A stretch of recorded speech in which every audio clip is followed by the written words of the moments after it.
여러분 안녕하십니까? 샘킴 프리칭 미션입니다. 오늘은 창세기 18장 1절부터 5절까지 말씀 두 번째를 여러분과 함께 생각하겠습니다. 한 서너 번 해야 될 것 같아요. 내용이 그만큼 깊으니까 좀 깊이 들어가는 것 괜찮죠. 요즘은 너무 우리가 가벼운 말씀에 좀 익숙해져 있어서 그렇다고 제 설교만이 무겁고 진중하다 그런 얘기는 아니고요.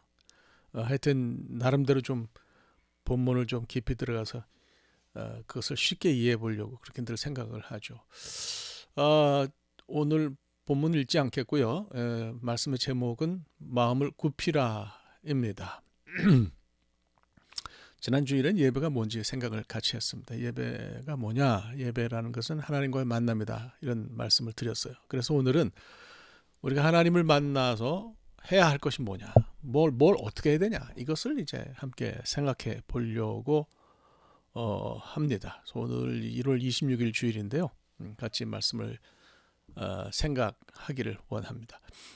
하나님 일행이 이제 아브라함을 찾아오시자 존재 세 분이 찾아오셨죠. 이거에 대한 해석은 나중에 따로 또 말씀드릴 일이 있어요. 성경에는 하나님을 복수로 표현하는 그런 것들이 있으니까 그것이 글쎄 처음에는 저도 히브리 사람들의 어떤 언어가 그런 건가 보다 이렇게 생각하고 그쪽으로 많이 생각했지만 지금은 신약과 연결해서 우리 삼위일체와 연결해도 지나치지 않다 그런 생각을 많이 하게 되네요.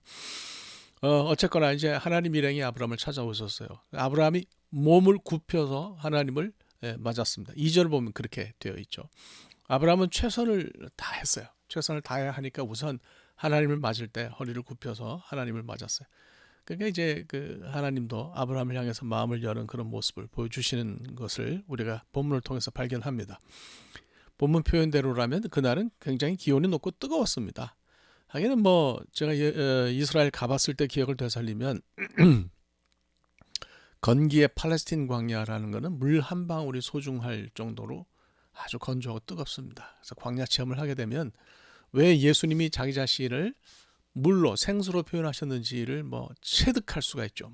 이론적으로 설명하는 게 아니라 물이 어떻고 저떻고 그런 게 아니라 그것이 정말 생명이구나 하는 것을 느낄 수가 있는 거죠. 하여간 그날도 굉장히 더웠습니다.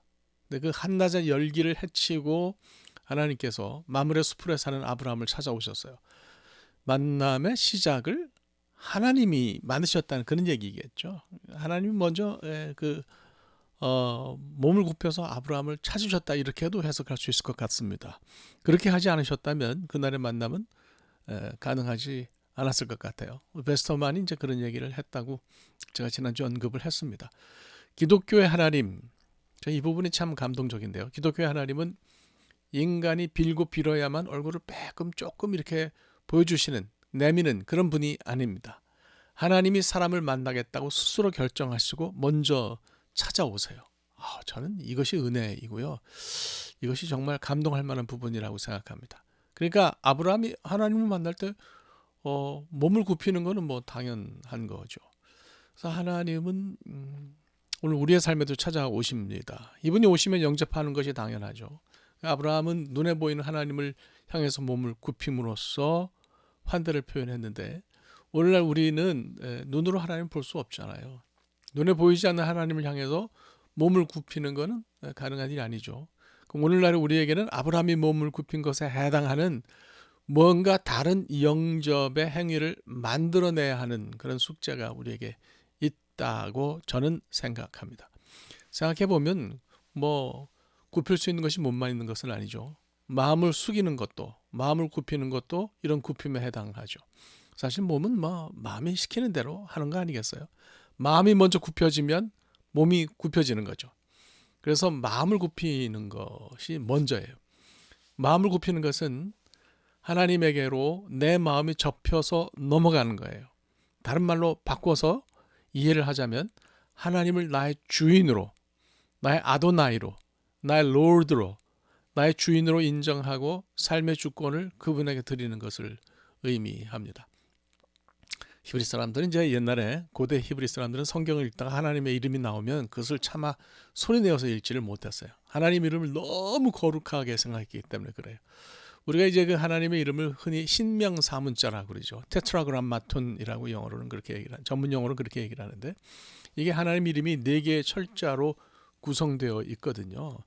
요드 헤이 바브 헤이 이렇게 네 개로 구성되어 있는데 모음은 모르죠. 안 붙어 있어요. 왜냐하면 우리가 하나님의 이름을 어떻게 읽는지 모르기 때문에. 그런데 하여간 그 이름이 나오면 너무 거룩해서 그걸 입 밖에 내지 못했다는 거예요.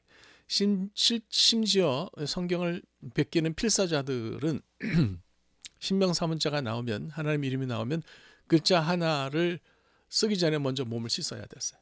그래서 이제 하나님 이름을 한 번 쓰려면 목욕을 4번 해야 됐다는 그런 얘기죠. 이 정도니까 뭐 본문을 읽다가 하나님의 이름이 나오면 이름을 발음하는 대신에 하나님의 이름을 읽지 않고 주 아도나이라고 그렇게 돌려서 부르는 것은 뭐 당연했죠. 근데 이게 너무 길어지다 보니까 일반 백성들이 하나님의 이름을 어떻게 읽어야 하는지 발음해야 하는지 그걸 잊어버리고 말았어요.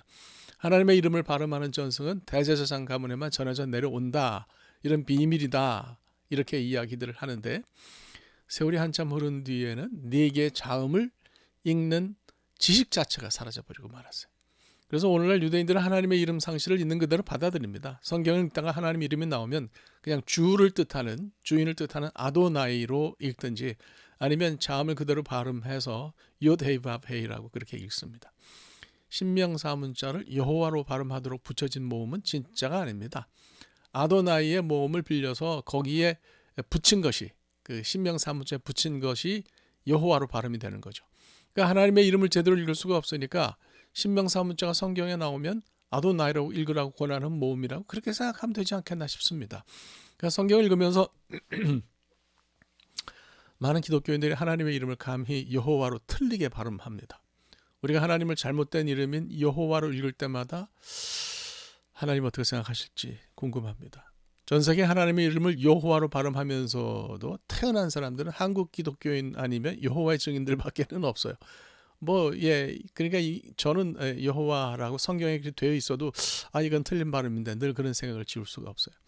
어떤 학자들은 하나님의 이름이 하야, 이게 영어로 한 비동사인데요. 하야의 히필 스템, 히필 사역형에서 왔다라고 주장하면서 이름을 야훼로 불러야 한다고 주장합니다. 그렇지만 분명히 말씀드릴 수 있는 것은 이것 또한 가설입니다. 대학 다닐 때 어떤 선배 한 분이 데모할 때 사람들 앞에서 읽을 성경이 필요하다면서 저를 보고 공동번역 성경을 갖고 오래요. 그래서 이해가 안 가서 이유를 물어보니까 야훼가 여호와보다 훨씬 더 데모에 어울리는 강한 톤을 갖고 있어가지고 그렇다 그래요. 이게 거의 40년 가까운 그 세월 저편의 이야기예요. 선배는 나중에 이름만 되면 알 수 있는 큰 교회 청빙받아가서 목회를 했는데 그래서 그에게 물어보면 이 말을 기억할지는 모르겠습니다. 생각할 때마다 정말 손이 오그라들 것 같습니다. 분명히 말할 수 있는 것은 여호와든 야훼든 다 정확하지 않은 발음이라는 사실입니다. 영철이를 영칠이로 부르는 거하고 다름이 없어요.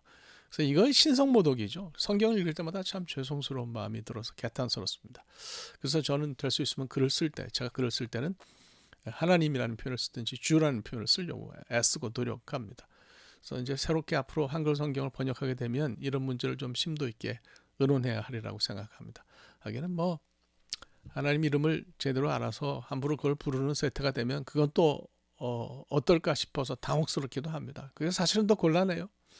하지만 하나님은 이런 몰신앙적인 그런 오늘날의 문화를 미리 내다보시고 스스로 이름을 감추신 것은 아닌가 이런 생각도 듭니다. 자, 얘기가 좀 길어졌네요. 좀 흥분하다 보니까 얘기가 길어졌는데 제가 하려는 얘기는 이거예요. 마음을 굽힌다라고 하는 것은 하나님을 나의 주, 아도나이로 부르는 결단이 바로 마음을 굽히는 거다. 우리의 마음을 굽히는 것은 그분을 개인적으로 나의 주인으로 받아들이는 것을 의미한다. 이런 얘기를 하려고 했던 거죠. 말이 좀 길어졌어요. 하나님이 그냥 신으로 존재하는 것과 나의 주가 되시는 것은 너무나 달라요. 지난 주간에 이제 그 힌두교도 한 분하고 이야기를 할 찬스가 있었는데 그분들에게 이제 복음을 전하면 예수님을 받아들이는 거 굉장히 쉽다 그래요. 왜 그러냐 그랬더니 그 많은 신 가운데 하나의 신으로 예수님이 인정하는 거니까 그게 어렵겠냐 이런 얘기를 해서 야, 참 그렇구나 하는 생각이 들었는데 그냥 신으로 예수님이 하나님이 존재하시는 것은 의미가 별로 없어요. 하나님이 나랑 상관이 없는 거거든요. 그런데 하나님이 나의 주인이 되신다고 하는 것은 하나님이 내 속으로 들어오셔서 내 삶 안으로 들어오셔서 내 인생을 다스린다는 것을 뜻하기 때문에 이것은 의미가 있습니다. 어떤 경우든지 내 생각을 뒤로 밀어놓고 내 삶의 모든 결정사항을 그분에게 양도하는 것이 마음을 굽히는 겁니다. 우리가 하나님과 만나서 예배를 드리는데 이럴 때 우리의 이 예배하는 사람의 필요 충분 조건은 하나님이 예배자의 주인이 되시는 데 있습니다. 그래서 이런 결단이 있을 때 비로소 내 삶에서 우리의 삶에서 예배가 시작되는 것이 아니냐 이런 생각이 듭니다. 오늘 말씀드리는 건 하나예요. 아브라함은 몸을 굽혀서 하나님을 환대하며 영접했는데 우리는 하나님을 볼 수가 없으니 마음을 굽혀야 한다. 마음을 굽히는 것은 뭐냐? 그것은 바로 그분이 나의 개인적인 주인이 되시는 것을 인정한다는 데 있다는 것입니다. 이런 예배를 오늘 들으시는 여러분들이 되시기를 주님의 이름으로 축복합니다. 감사합니다. 기도할까요? 하나님, 하나님이 나를 찾아오셔서 하나님과 나와의 만남이 이루어지는 것이 은혜임을 깨닫습니다. 이럴 때 우리의 마음을 굽혀서 하나님을 나의 주인으로 받는 맞아들이는 우리가 되도록 역사하여 주시옵소서. 예수 그리스도의 이름으로 기도합니다. 아멘. 오늘 여기까지 하겠습니다. 감사하네요. 다음 주에 이어서 계속해서 말씀을 생각하도록 하겠습니다. 다음 주는 이제 예배라는 것이 잔치라고 저는 생각을 하는데 잔치가 어떤 것인지 함께 생각해 보도록 하겠습니다. 고맙습니다.